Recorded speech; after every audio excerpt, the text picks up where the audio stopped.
Saya yang dianggap 3M 5 tahun. Kalau gitu menyesal nggak? Saya menyesal lah.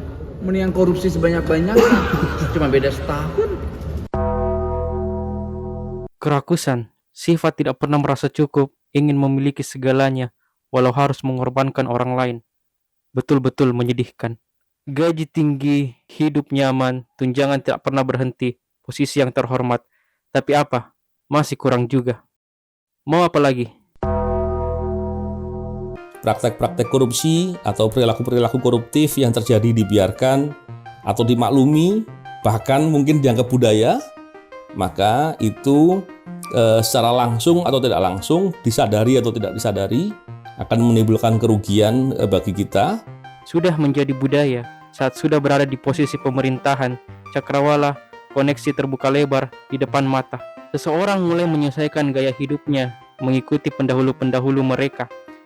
Sudah menjadi kebiasaan mengambil porsi bagian jika ada proyek-proyek besar, tanpa penyesalan meloloskan kebijakan yang tidak pro rakyat demi imbalan dari pihak berkepentingan. Hanya karena kesempatan di depan mata, diambilnya tanpa pikir dua kali karena takut ketinggalan.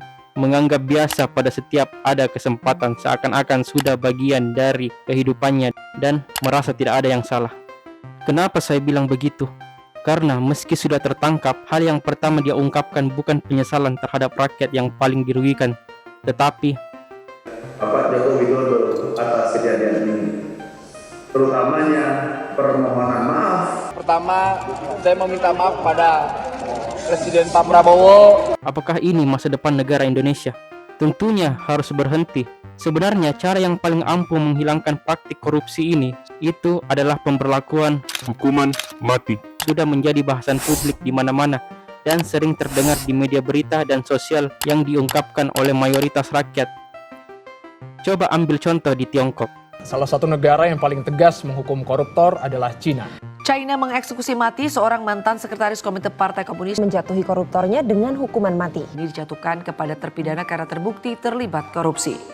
Ada kasus korupsi yang merugikan banyak orang, hasilnya langsung dijatuhi hukuman mati di depan banyak orang.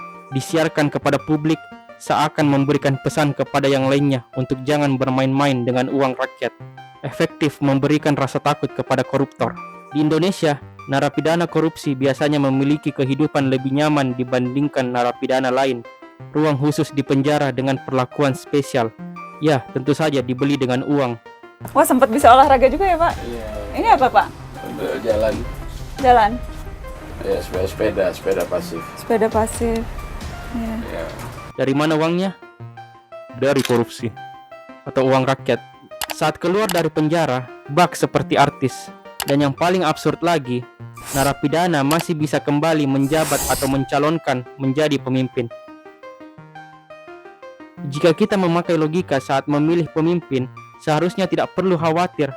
Namun ternyata beberapa kasus ada yang terpilih, yang membuat cukup mengkhawatirkan. Hal yang seharusnya aksesnya dicegah hanya untuk kembali ke titik awal, di mana kesempatan korupsi akan datang lagi dan kebiasaan lama susah hilangnya. Bagaimana sih sebenarnya menghilangkan budaya ini? Oke, cara manusiawi yang ampuh juga tapi agak tradisional, yaitu dengan pendidikan. Di sekolah, di kantor, atau dimanapun. Ini bisa berhasil jika pemerintah melakukan tidak setengah-setengah, betul-betul bertekad menghilangkannya. Namanya perilaku itu